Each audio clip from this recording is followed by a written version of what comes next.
자, 오늘 말씀 마태복음 6장 12절 말씀 보도록 하겠습니다. 마태복음 6장 12절 말씀 같이 한 목소리로 이영경 집사님 읽어주시기 바랍니다. 우리가 우리에게 빚진 자들을 용서하는 것 같이 우리의 빚을 용서하시며. 아멘. 우리 함께 다시 한번 하겠습니다. 우리가 우리에게 빚진 자들을 용서하는 것 같이 우리의 빚을 용서하시며. 아멘. 우리가 아는 인류 최초의 죄는 아담과 하와가 에덴 동산에서 선악과를 먹은 사건이죠. 이 죄는 하나님의 말씀을 듣지 않고 사탄의 말을 들음으로써 발생했습니다. 성경에서 죄라고 하는 단어는 창세기 4장, 그러니까 가인과 아벨 이야기에서 처음 나옵니다. 죄라는 단어가 4장에서 처음 나와요. 여기서 죄는 뭐냐? 하마르티아라고 하는 혹은 하타라고 하는 그 히브리 단어인데요. 뜻은 뭐냐? 표적을 빗마치다, 길을 잃다, 그런 뜻입니다. 그러니까 죄라고 하는 단어가 뭐라고요? 길을 잃다, 표적을 빗맞췄다, 못 맞췄다, 그런 뜻이에요. 그러니까 성경이 설명하는 죄의 본질이란 뭐냐? 하나님의 말씀을 듣지 않아서 길을 잃어버린 것, 이것이 죄라는 겁니다. 잘 정리해 둡시다. 말씀을 듣지 않는 것이 죄다. 한번 같이 할까요? 말씀을 듣지 않는 것이 죄다. 그렇죠? 최초의 죄도. 두 번째, 가인과 아벨의 이야기 속에서 드러나는 죄도 하나님의 말씀을 듣지 않는 것이 죄다 하는 겁니다. 그래서 이스라엘의 역사를 보면 하나님께서 늘 이스라엘 백성에게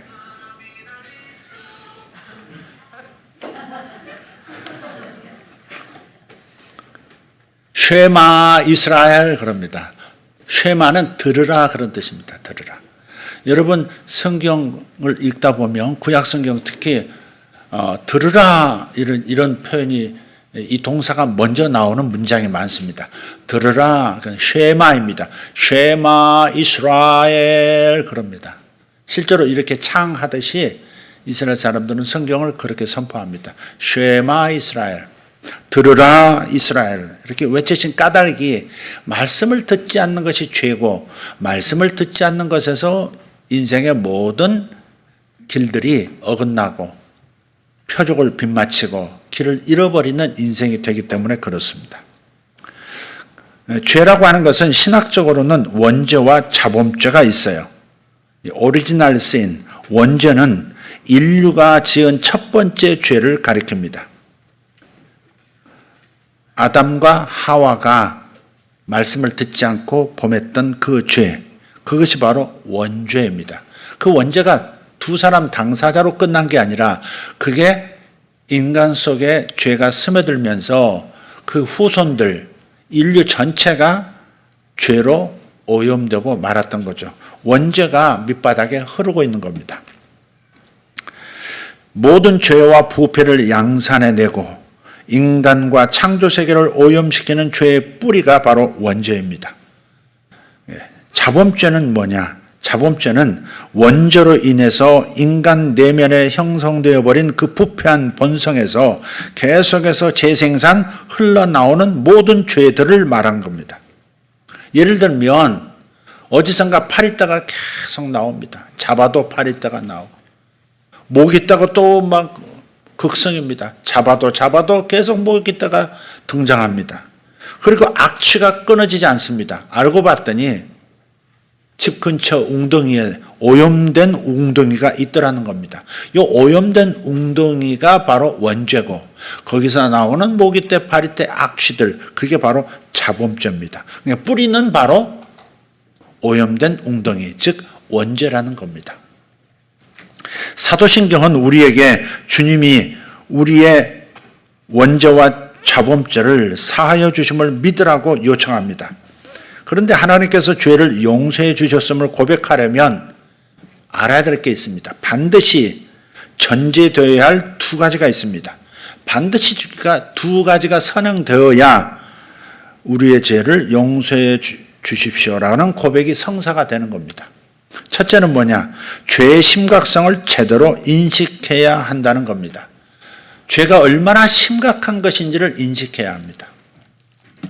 그렇지 않으면 계속해서 죄를 축소하게 되고 급기야는 굳이 용서를 받을 필요가 있나?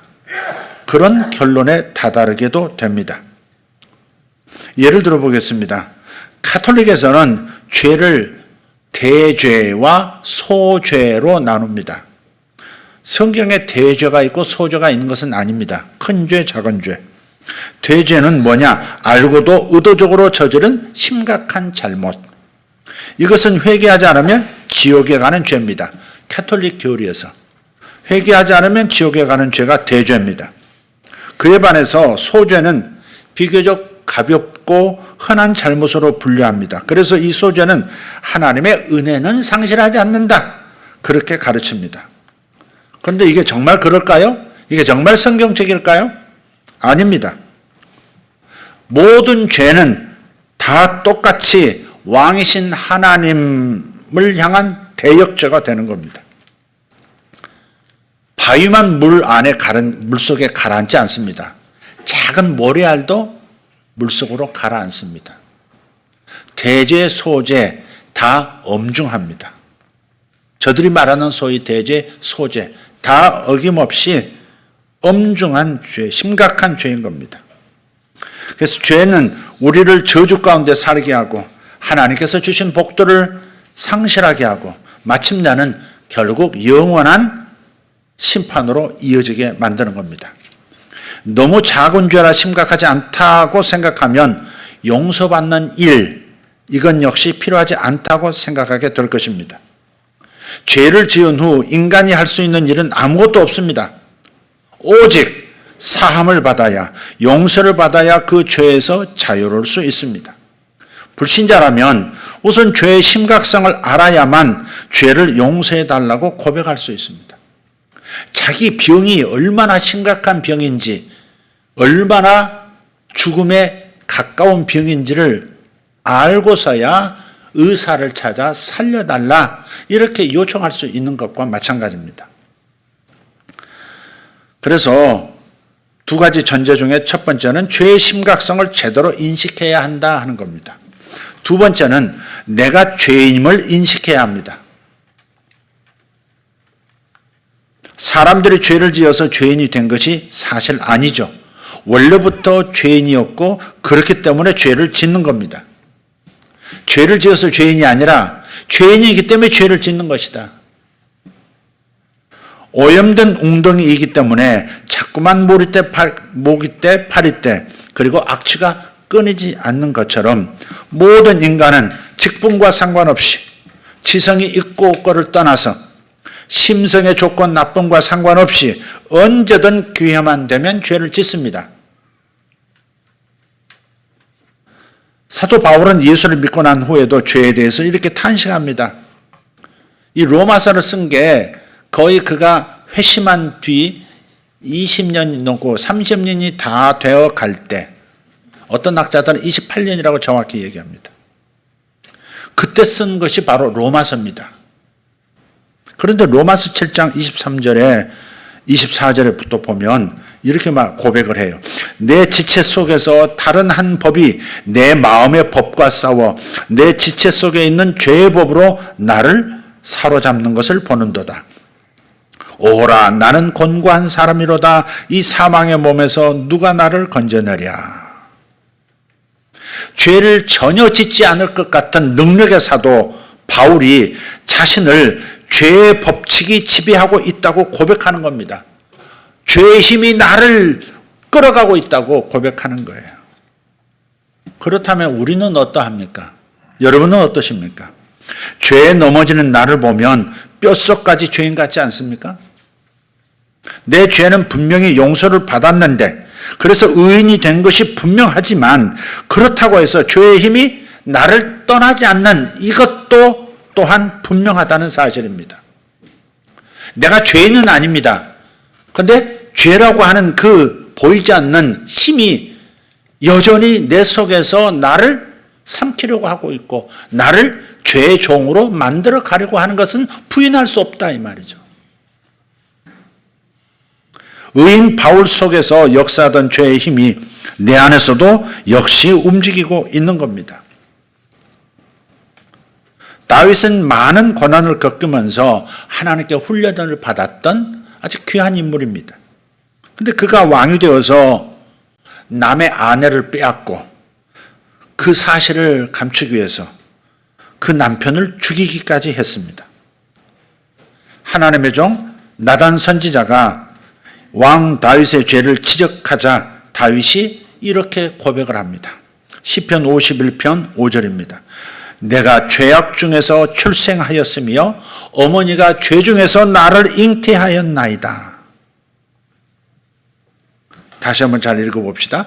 내가 죄악 중에서 출생하였으며 어머니가 죄 중에서 나를 잉태하셨나이다.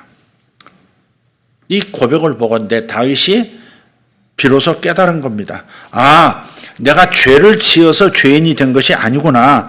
원래 죄인이라 기회만 있으면 이렇게 죄를 짓는 것이구나. 출생 때부터, 아니 어머니의 태중에서부터도 죄인이었습니다. 이 다윗의 고백은 바울의 고백과 다르지 않죠. 오호라 나는 곤고한 사람이로다. 오호라 나는 곤고한 사람이로다. 하나님이 나를 용서하시고 의인으로 만들어 주셨음에도 불구하고 여전히 나는 죄의 종이 된 것처럼 죄에게 시달리고 있구나 탄식하는 바울의 고백, 다윗의 고백과 전혀 다르지 않습니다. 사람은 내가 진짜로 죄인이구나 하는 인식이 없으면 용서를 구하지 않습니다. 형식적으로 용서를 구하는 그런 기도는 하면 할수록 점점 더 교만해집니다. 점점 더 남을 정죄하는 율법주의자가 되게 합니다. 열심은 있는데 복음은 없는 자가 되게 하고 용서받지 못했는데 용서받은 줄로 착각하며 살게 합니다. 너무나 무서운 일이죠. 우리는 죄를 안 짓고 살 수 없습니다.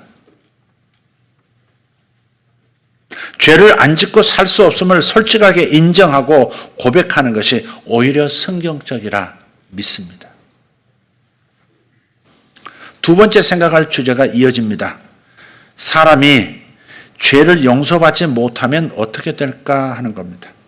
용서를 구한다는 것이 어떻게 보면 인간적으로는 하나님에 대한 신앙이 없으면 자존심이 상하는 일 같아요. 그래서 이렇게 생각할 수도 있을 겁니다. 살다 보면 이런저런 죄를 지을 수도 있지. 죄인 아닌 사람이 어디 있어? 그냥 죄인인 걸 인정하고 교회 다니면 되지. 뭘 그렇게 질질 짜면서 회개한다고 저러고 있는 거야. 좀 점잖게 신앙생활하면 안 돼? 이렇게 반응하는 사람도 있어요. 왜 예수님을 만나 죄 용서를 받았다는 성도들은 눈물을 흘리면서 기뻐하는 것일까요?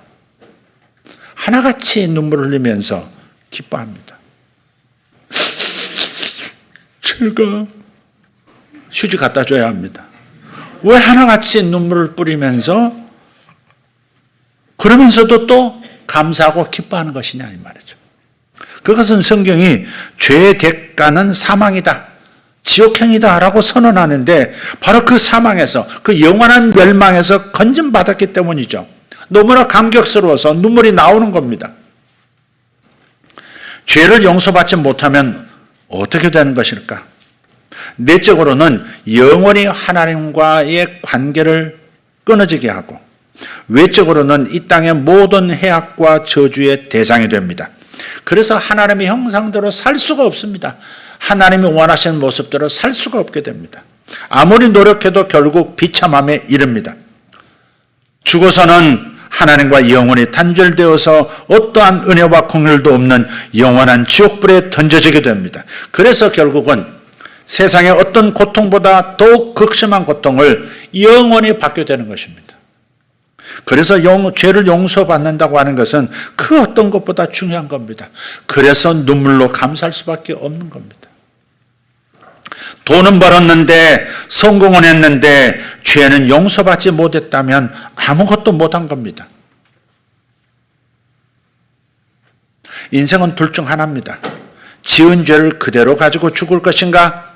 아니면 용서를 받고 죽을 것인가? 원죄로 인한 육신의 죽음은 일시적으로 모든 인류가 어쩔 수 없이 감당해야 할 한 번의 죽음입니다. 예수님의 대속의 은혜를 믿어서 죄를 용서받은 사람은 영원한 죽음에서 제외가 되죠. 한 번 육신이 몸이 죽는 것은 한 번 다 겪지만 영원한 불못에 들어가는 그 영원한 죽음에서 예수의 대속의 십자가의 은혜를 믿어서 그 죄사함 받은 사람은 제외가 된다. 그리고 영원한 생명을 얻게 된다는 겁니다. 그런데 세 번째 주제를 살펴볼 필요가 생겼습니다. 그렇다면 하나님이 주시는 용서는 값싼 용서가 아니더라 하는 깨달음입니다. 사람이 어떤 죄를 저질렀다 할지라도 하나님 앞에 가지고 나오면 다 용서받습니다. 믿습니까? 네. 솔직하게 죄를 고백하면 미쁘시고 사랑스러우시고 의로우신 그 하나님께서 우리의 죄를 사해 주시는 거예요. 다만 기억할 것은 이 용서 구함이라고 하는 이 노력도 우리의 노력으로 되는 것이 아니라는 사실입니다. 오직 성령의 도우심으로만 가능한 줄 믿습니다. 하나님께서 도와주시지 않으면 자신의 실상을 볼 수가 없습니다. 객관화가 안 됩니다. 하나님의 눈으로 내 모습을 들여다볼 수가 없습니다. 성령께서 우리가 죄인임을 깨달을 수 있도록 그리고 죄를 자백할 수 있도록 도와주시는 겁니다. 그리고 주님께서 열어놓으신 용서가 우리 각자에게 적용되도록 해주시는 겁니다.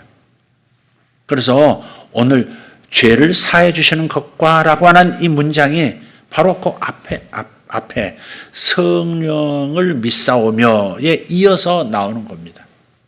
성령을 믿사오며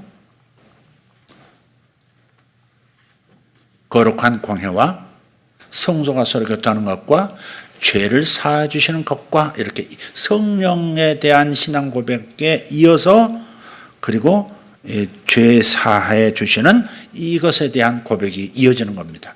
성령이 해 주셔야 죄를 깨닫고 죄를 용서해 달라고 고백도 할 수 있고 요청도 할 수 있게 되는 겁니다.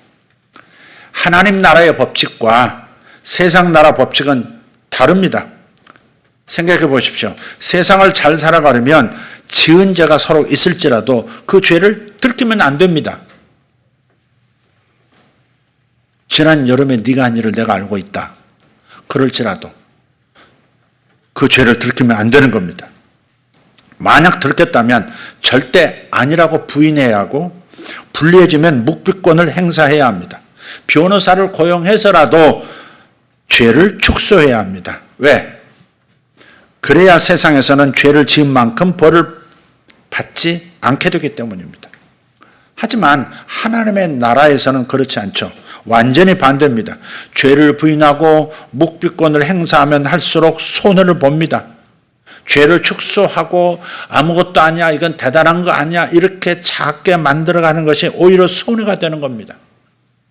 자기의 죄를 숨기는 자는 형통하지 못하나 죄를 자복하고 버리는 자는 불쌍히 여김을 받으리라 라고 잠언 28장 13절에서 말씀해요. 자기의 죄를 숨기는 사람은 형통하지 못하게 된다. 그러나 죄를 자복하고 고백하고 버리는 자는 불쌍히 여김을 받는다. 그랬습니다. 하나님의 나라에서는 죄를 자복하면 용서를 받습니다. 용서가 이루어지면 저주는 사라지고 잘되는 복이 따라옵니다. 그러니 그 어떤 죄도 인정하기를 바랍니다. 그 어떤 죄도 인정할 수 있기를 바랍니다. 그리고 그 죄를 위해서 주님께서 십자가에서 이미 용서해 주셨음을 믿고 고백하기를 바랍니다. 그래서 사도신경의 이 부분에서 크레도, 라틴어 크레도란 단어를 말씀드렸죠. 나는 믿는다, 나는 믿습니다. 크레도입니다. 나의 죄를 용서해 주시는 것을 믿습니다라고 고백하는 거예요. 이 고백은 반드시 들어가야 돼요. 죄의 힘에 시달리고 있기 때문에 나는 과거, 현재, 미래 죄를 다 용서받은 의인이 되었음에도 불구하고 여전히 죄는 나를 놓지 않는 이 현실적인 이 딜레마 속에서 우리는 나의 죄를 용서해 주신 것과 지금도 끊임없이 폭포수가 계속해서 바위돌을 씻어내는 것처럼 계속해서 씻어내고 계시는 것을 믿습니다라고 고백하는 것이 유일한 우리의 힘이기 때문에 그렇습니다. 하나님께서는 자신을 우리에게 소개하시려고요. 성경을 보면 여러 가지 이름을 성경을 통해서 알려주셨어요. 여호와, 언약의 하나님이란 뜻입니다. 엘로힘, 전능의 하나님 그런 뜻입니다. 여호와 이레, 준비하시는 하나님. 여호와 샬롬, 평화를 주시는 하나님. 여호와 샤마, 승리를 주시는 하나님. 여호와 찌드케누, 치료하시는 하나님. 다 그런 뜻이에요. 그 외에도 여러 하나님의 이름이 있습니다. 그런데 성경을 보면 용서하시는 하나님이란 이름은 나오질 않아요. 용서하시는 하나님이라는 이름이 없어요. 가장 중요한 인생에 우리에게 필요한 핵심인데 그 이름이 없어요. 다만 암노스라는 단어가 하나 나오는데 그건 어린 양이라는 뜻일 뿐 하나님의 이름은 아닙니다. 용서하시는 하나님의 이름이 없는 까닭이 있습니다. 저는 그렇게 믿습니다. 하나님은 이름이 아니라 자신의 행동 자체로 용서를 나타내셨기 때문에 그렇습니다. 그분의 사랑은, 그분의 용서는 동사적 용서인 겁니다. 명사적 용서가 아니라 동사적 용서예요. 하나님의 이름으로, 대명사로 존재하지 않습니다. 행동을 하시는 겁니다. 그분의 용서는 우리 죄를 눈감아주는 수준의 값싼 용서가 아닙니다. 내 죄를 용서하노라 이게 아니라는 겁니다. 독생자 예수 하나뿐인 아들 하나님께서 십자가에 매달려 처형당하게 되어서 죄값을 대신 다 치르게 하신 후에 주신 용서라는 사실입니다. 값싼 용서가 아니라 값비싼 하나님의 피로만 해결될 수 있는 문제이기 때문에 죄 없으신 분은 하나님 한 분이기 때문에 하나님의 피를 흘릴 수밖에 없었던 상황이었죠. 그래서 값비싼 그러한 용서라는 것을 기억해야 합니다. 그런데 성경은 이 죄사함을 가리켜 두 가지로 설명을 해요. 이것은 기억해야 합니다. 첫째, 죄를 기억하지도 않는 용서입니다. 죄사함은 용서죠. 죄를 기억하지도 않는 용서로 용서하신 거예요. 예레미야 31장 34절을 보겠습니다. 그들이 다시는 각기 이웃과 형제를 가리켜 이르기를 너는 여호와를 알라 하지 아니하리니 이는 작은 자로부터 큰 자까지 다 나를 알기 때문이라. 내가 그들의 악행을 사하고 다시는 그 죄를 기억하지 아니하리라 여호와의 말씀이니라. 아멘. 다시는 그 죄를 기억하지 아니하리라. 용서하신 다음에 다시는 그 죄가 기억나지 않도록 스스로 만들어버릴 수 있는 하나님이세요. 인간은 망각하는 능력이 없습니다. 그러나 하나님은 전능하신 분이세요. 그래서 망각할 수 있는 능력이 있는 겁니다. 그래서 우리가 주님 앞에 와서 주님 제가 또 죄를 저질렀습니다. 그러면 주님께서 대뜸 하시는 말씀, 떠오르는 그분 마음의 생각, 아니 나는 네가 그런 죄를 지은 것을 내가 모르는데 나는 모른다, 기억 안 난다, 제가 또 지었습니다. 아니 그 전에 지었었어? 이렇게 모른다 이 말이에요. 이게 망각의 능력입니다. 하나님은 전지하신 하나님이기 때문에 모든 죄를 다 아시는 분이지만 전능하시기 때문에 또한 모든 죄를 용서하실 뿐만 아니라 망각하실 수 있는 하나님이신 거죠. 그래서 전지전능하신 하나님이라 고백하는 겁니다. 둘째, 그분의 죄사함은 결코 정죄하지 않는 용서입니다. 기억하지 않는 용서일 뿐만 아니라 결코 정죄하지 않는 용서. 로마서 8장 1절 2절입니다. 그러므로 이제 그리스도 예수 안에 있는 자에게는 결코 정죄함이 없나니 이는 그리스도 예수 안에 있는 생명의 성령의 법이 죄와 사망의 법에서 너를 해방하였습니다. 아멘. 그리스도 예수 안에 있는 사람, 즉 믿는 사람에게는 결코 정죄함이 없다. 하나님으로부터 정죄를 당하지 않는다. 여기서 성령의 법이라고 하는 것이 뭐냐? 이 성령의 법이란 용서를 구하면 우리의 과거의 죄, 현재의 죄, 그리고 다가오지 않은 아직 미래의 죄까지도 기억조차 하지 않으시는 그런 용서를 주시는 법을 말합니다. 그리고 어떠한 정죄함도 없는 완벽한 용서를 베푸시는 법입니다. 하나님 나라에서는 진심으로 용서를 구한 자에게 정죄함이 없는 용서를 주시는 것을 법으로 정해놓으셨다 하는 말씀입니다. 법이요 하면 끝입니다. 목사님들 회의 가도요, 노회가 이제 내일부터 시작인데, 회의할 때 그 법이요 그러면 아무도 그 다음 다른 발언 할 수가 없습니다. 전부 샤랍입니다. 그 법이요 그러면, 그 법이 아니요 그러면 끝입니다. 그러면 그 목회자들 모임에서만 그럴까? 세상도 마찬가지입니다. 법이요 그러면 끝입니다.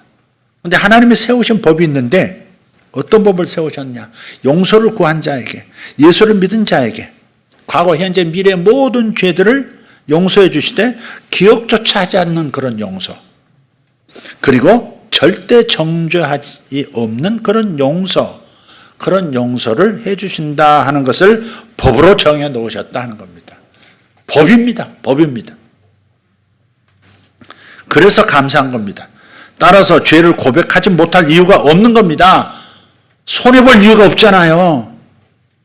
죄를 축소하는 것이 그게 자기에게 이익이 아니라는 겁니다. 아, 이게 무슨 죄야? 뭐 이런 거. 죄를 축소하는 것이 그게 나에게 결코 이익이 되지 않습니다.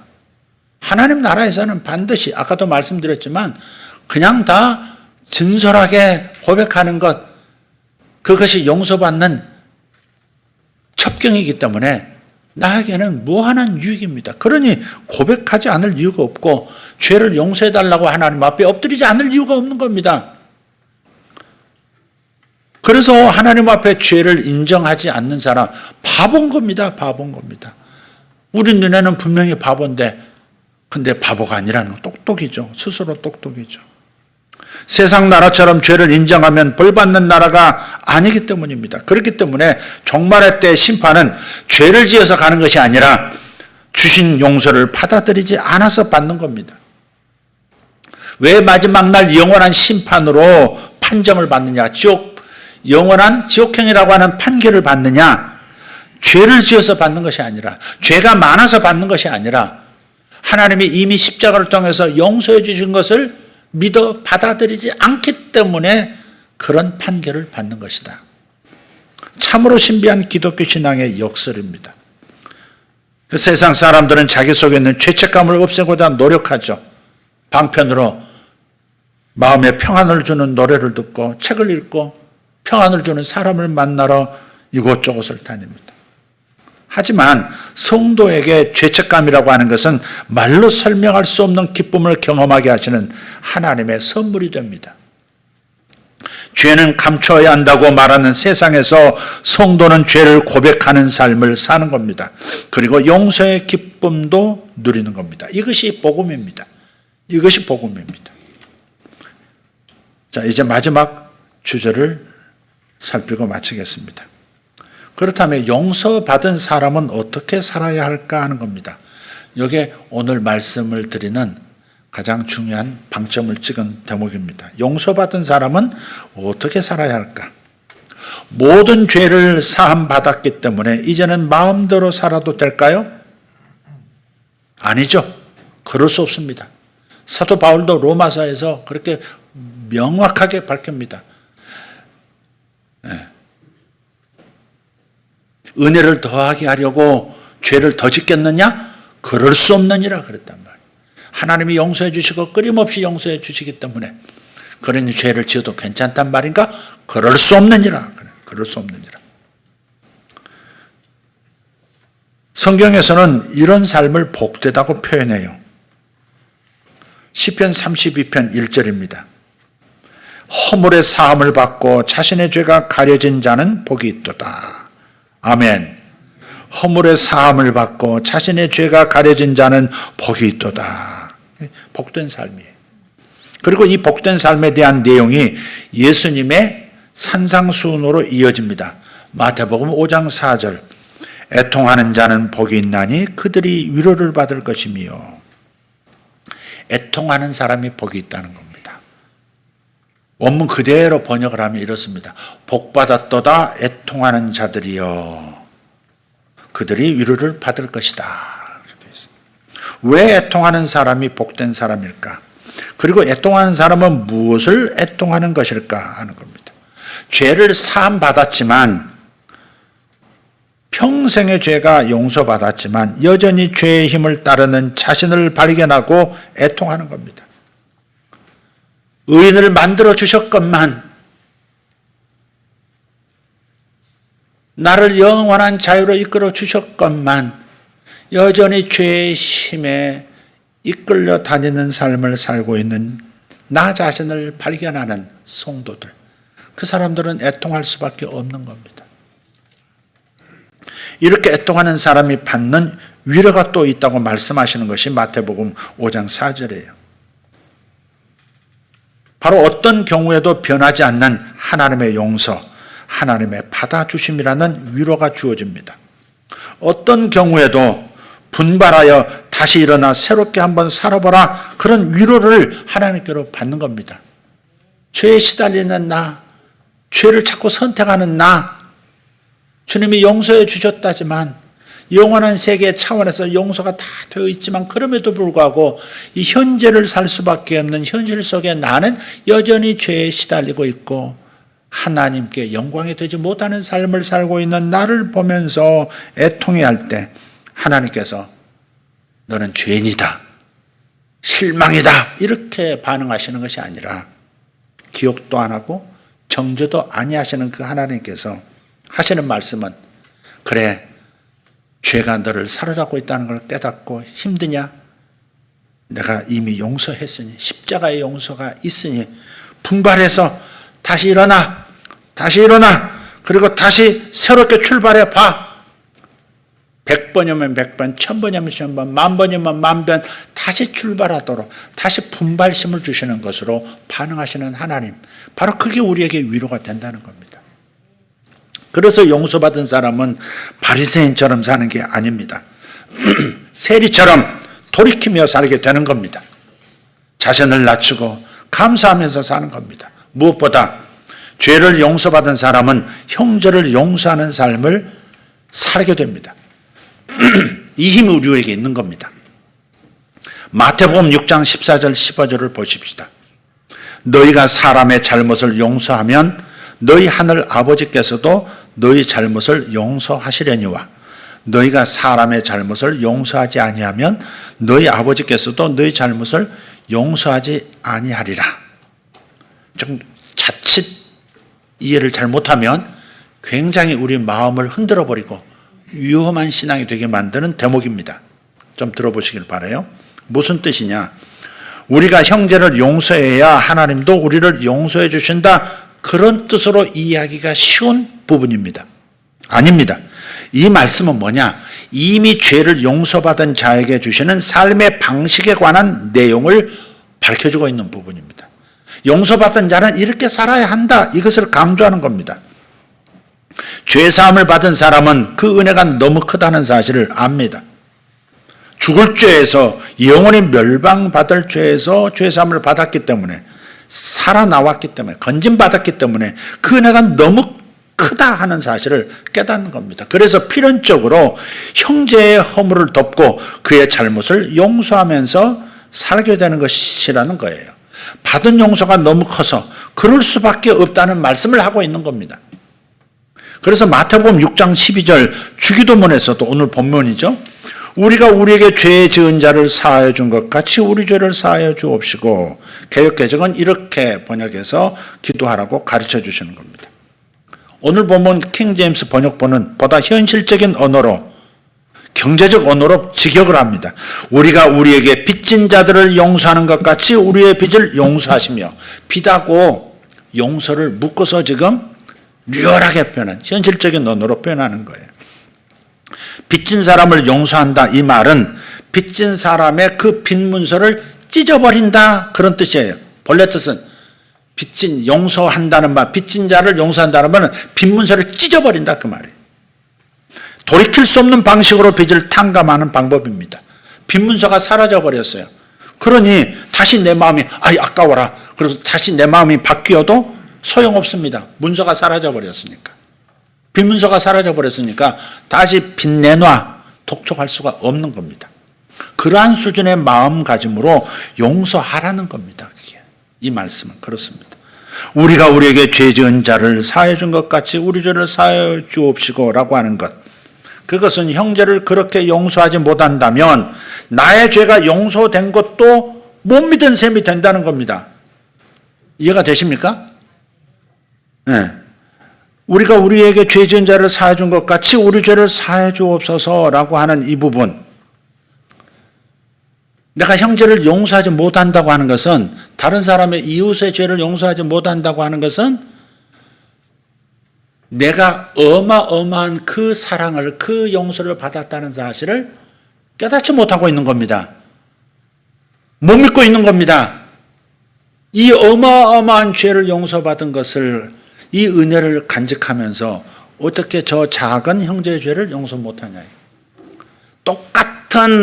똑같은 모래알이라도 내 눈에 들어온 것과 남의 눈에 들어박혀 있는 것은 다르죠. 저건 작은 모래알이지만 나에게는 기둥뿌리가 박혀 있는 것처럼 고통을 주죠. 근데 여기서 자유를 얻은 사람이 이 고통에서 이 거대한 기둥뿌리가 내 눈에서 빠져나온 이 경험 속에 있는 사람이 어떻게 다른 사람 속에 있는 모래알을 가지고 정죄할 수 있느냐 이 말이죠. 그건 불가능한 것이다 하는 것을, 그리고 너는 용서받은 것을 모르는구나 하는 것을 이렇게 표현하고 있는 겁니다. 우리가 우리에게 죄 지은 자를 사해 준 것 같이 우리 죄를 사해 주옵시고. 사도신경의 이 고백과 주기도문은 삶의 방식을 다루는 겁니다.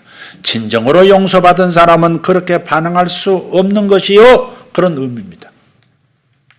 진짜 용서받은 사람은 절대 그런 방식으로 이웃을 대할 수가 없다, 그 말씀을 하고 있는 것이다. 용서받은 자의 삶의 방식이 바로 용서하는 삶이어야 한다. 용서의 은혜는 반드시 용서하는 능력으로 나아가야 합니다. 내 개인의 용서 경험이 이웃을 용서하는, 그리고 공동체를 용서하는 용서로 나아가야 하는 겁니다. 오늘 성찬식에 참여하시면서 이 두 가지가 함께 이루어지기를 축복합니다. 좀 더 자세히 펼쳐서 여러분께 이 말씀을 나누고 싶지만 오늘 시간상 간결하게 끝내도록 하겠습니다. 함께 다시 한번 고백합시다. 나는 죄를 사하여 주시는 것을 믿습니다. 한 번 더, 나는 죄를 사하여 주시는 것을 믿습니다. 나는 죄를 사하여 주시는 것을 믿습니다. 아멘, 아멘, 할렐루야. 우리는 이 고백을 하는 사람이고 이 고백대로 사는 사람입니다.